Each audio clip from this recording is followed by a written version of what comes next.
तो फिल्म की शुरुआत 3 दोस्तों से होती है। ये लोग केबल कार के जरिए पहाड़ की ऊंचाई तक जा रहे थे ताकि आइस स्केटिंग का मजा ले सके, लेकिन रास्ते में ही इनकी केबल कार रुक जाती है। ये तीनों तो पैनिक होते ही हैं।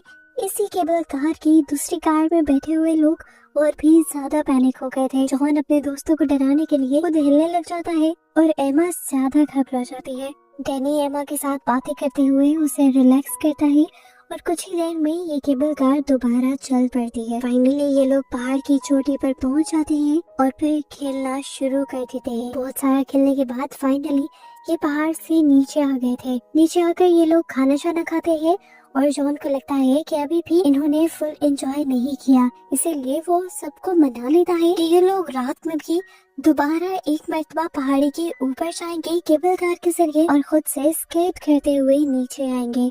ये लोग जैसे ही टिकट काउंटर पर जाते हैं तो इन्हें पता चलता है कि रिसोर्ट बंद होने का टाइम हो चुका है, लेकिन इन्हें तो जैसे जिद हो गई थी कि आज इन्हें केबल कार के जरिए पहाड़ के ऊपर जाना है। ये लोग उस गार्ड की मिन्नती करना शुरू कर देते हैं और आखिर एमा की बातों के अंदर वो आ भी जाता है और उनसे कहता है कि मैं कुछ देर के लिए ये केबल कार खोल देता हूँ, लेकिन इस शर्त पर कि जल्दी आप लोग पहाड़ी से नीचे आ जाएंगे। ये लोग भी उसकी बात का वादा कर लेते हैं और खुशी खुशी तीनों केबल कार में बैठ जाते हैं। फाइनली ये लोग तो केबल कार में बैठकर निकल गए थे और यहीं से शुरू हो जाता है इनका बुरा वक्त। पीछे से वो गार्ड जिसने इन तीनों को भेजा था उसे उसके बॉस बुला लेते हैं और वो दूसरे बंदे को कहकर जाता है कि मैंने केबल कार से 3 लोगों को पहाड़ी पर भेजा है, जब तक वो वापस ना आए तो केबल कार बंद ना करना। कुछ ही देर गुजरती है और 3 लड़के सच में पहाड़ी से नीचे उतरते हुए भी उसे नजर आ जाते हैं और ये देखकर वो केबल कार की बिजली ऑफ कर देता है और सब कुछ बंद कर यहाँ से जाने की तैयारी करने लग जाता है। और हम देखते हैं कि वो 3 लोग जो आए थे वो असल में डैनी और डैनी के दोस्त नहीं थे। डैनी और डैनी के दोस्त तो आधे ही रास्ते में केबल कार में बहुत ऊंचाई पर अब फंस चुके थे। पहले तो इन्हें लगा कि जरूर ये मशीन का कोई मसला होगा, जैसे सुबह भी हुआ था, लेकिन फिर कई घंटों के इंतजार के बावजूद भी जब मशीन नहीं चलती तो ये समझ जाते हैं कि ये लोग यहाँ पर फंस चुके हैं। ऊपर ठंड बहुत ज्यादा थी और बर्फानी तूफान भी आना शुरू हो चुका था। मसला सबसे बड़ा ये था कि पहाड़ की इतनी ऊंचाई पर कोई नेटवर्क नहीं था कि किसी को कॉल करके मदद के लिए बुला सके। नीचे से अब पूरा शहर अंधेरों में डूब गया था। इनका डर अब और भी ज्यादा बढ़ने लग जाता है और तूफान भी शिद्दत पकड़ लेता है। अब तो जॉन को भी डर लगने लगा था। जो पहले इनको सहारा दे रहा था वो खुद भी रोने लगा। ये लोग जोर जोर से चिल्लाते हुए मदद बुलाने लग जाते हैं पर कोई भी इनकी बात नहीं सुन पाता। आखिर ये लोग हार मान लेते हैं और इस चीज को एक्सेप्ट कर लेते हैं कि जल्द ही ये लोग मर जाएंगे। लेकिन तभी नीचे से इन्हें एक स्नो ट्रैक्टर आता दिखाई देता है। ये लोग खुश हो जाते हैं और अपनी चीजें फेंकते हुए उसे अट्रैक्ट करने की कोशिश करते हैं, लेकिन वो ड्राइवर उन्हें नोटिस ही नहीं कर पाता। वो यहाँ अपने साथी को लेने आया था जो पहले ही जा चुका था। आखिर ट्रक भी यहाँ से चला जाता है और इनकी ये उम्मीद भी खत्म हो जाती है। तूफान तो रुक चुका था लेकिन अब ठंड काफी बढ़ गई थी। सांस लेना भी यहाँ पर इनके लिए बहुत ज्यादा मुश्किल हो रहा था। और तभी डैनी को एक और बात याद आती है कि इनको पता चला था कि आने वाले 2-3 दिन तक अब ये रिसोर्ट नहीं खुलेगा, आने वाले कुछ तूफानों की वजह से। यानी अगली सुबह भी रेस्क्यू होने के सारे चांसेस खत्म। ये सारी बातें सुनकर एमा रोने लग जाती है और डैनी उसे सहारा देता है ये कहते हुए कि मैं अपने दोस्तों को यानी तुम दोनों को बचाने का कोई ना कोई रास्ता निकाल ही लूंगा। इसी सब के दौरान एमा का एक ग्लव्स भी बर्फ के अंदर गिर जाता है। अब यहाँ पर सरवाइव करना और भी ज्यादा मुश्किल हो सकता था। एमा की ये हालत देखते हुए डैनी को जोश चढ़ गया अपने दोस्तों को बचाने का और उसने एक बहुत ही भयानक फैसला लिया। उसने फैसला लिया कि वो ऊपर से सीधा नीचे जंप करेगा और फिर मदद बुला कर लाएगा।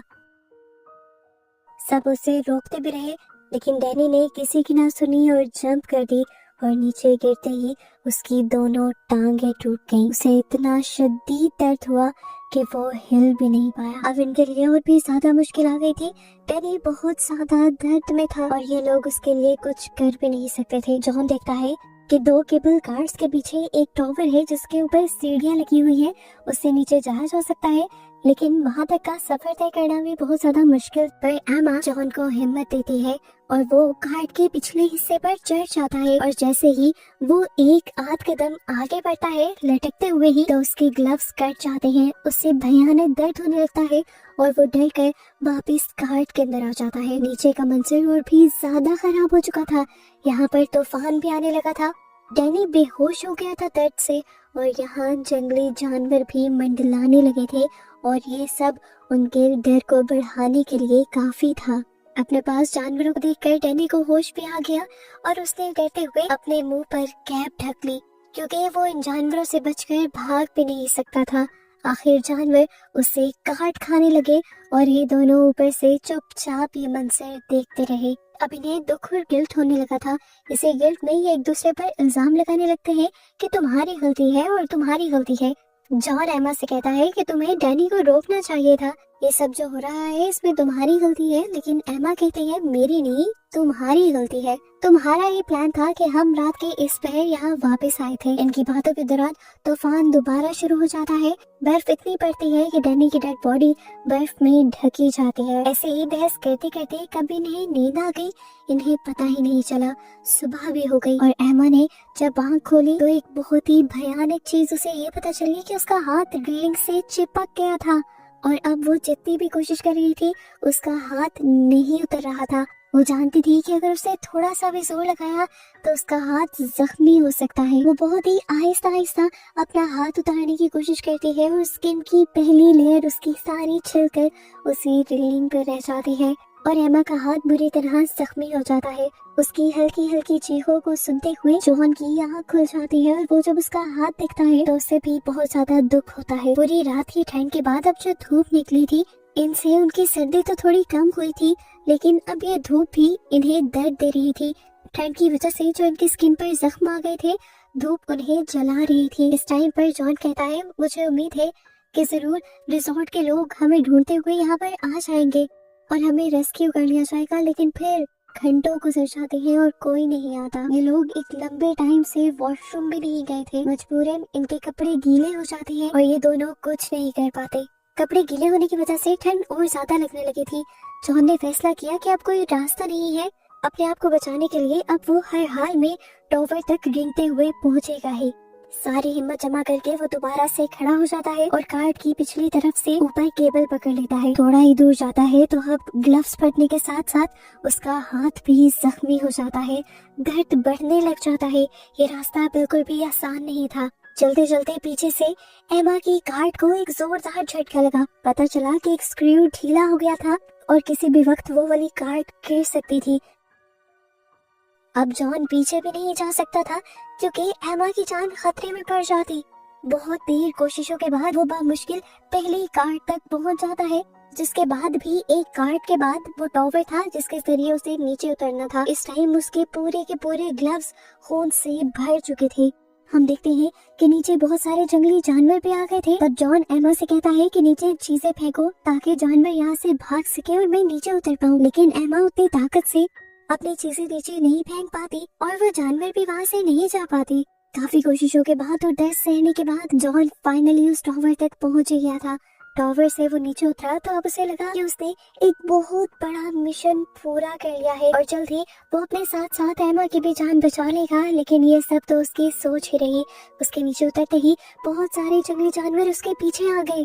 अपनी जान बचाने के लिए वो आगे आगे भागने लगा, लेकिन जानवर फिर भी उसके पीछे थे। शाम से रात हो गई। जॉन का कुछ पता नहीं चला। वो कहाँ था, कैसा था, जिंदा भी था या नहीं, कुछ नहीं दिखाया गया और एमा दोबारा से सो गई। अगली सुबह जब एमा की आंख खुली तो उसने देखा कि अभी भी जॉन नहीं आया था।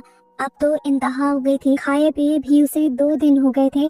अब अगर वो यहाँ रुकती तो मर जाती। उसने फैसला किया कि बैठे बैठे मरने से अच्छा है कि कोशिश कर कर हार मानी जाए। कम से कम वहाँ पर बचने के तो कुछ चांसेस होंगे। फाइनली वो अपनी कार्ड से जंप कर देती है और कार्ड भी आकर उसी के पांव पर गिर जाती है। लेकिन वो अब अपने दर्द को भी सहते हुए इस इलाके से बाहर निकलने की कोशिश करती है। वो अपने आप को घसीट घसीट कर आगे बढ़ा रही थी और रास्ते में उसने देखा कि बर्फ पर ऐसे निशान थे कि जैसे किसी को घसीटते हुए यहाँ से ले जाया गया हो। वो समझ गई कि यहाँ पर इंसान जॉन ही था और जानवरों ने जॉन को ही घसीटा होगा और चीर फाड़ कर मार दिया होगा। वो आगे बढ़ी तो उसका भी सामना एक जंगली भेड़िए से हो गया। उसे लगा कि अब वो मर जाएगी। भेड़िए के मुंह पर खून के निशान थे, जिससे ये बात कंफर्म हो गई कि भेड़िए ने उसके दोस्त को खा लिया था। भेड़िया उसे कुछ भी नहीं कहता क्योंकि उसका तो पेट पहले से ही भर चुका था। इस तरह एमा उससे बच जाती है और अपने आप को घसीटते घसीटते सड़क के किनारे तक पहुंच जाती है। यहाँ पर भी दूर दूर तक किसी के आने का नामो निशान नहीं था।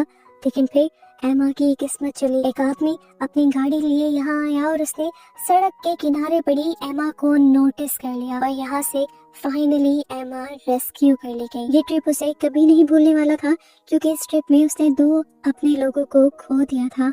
और ऐसे ही इस तरह सिर्फ अकेली बची एमा को ही दिखाते हुए ये मूवी यहाँ खत्म हो जाती है।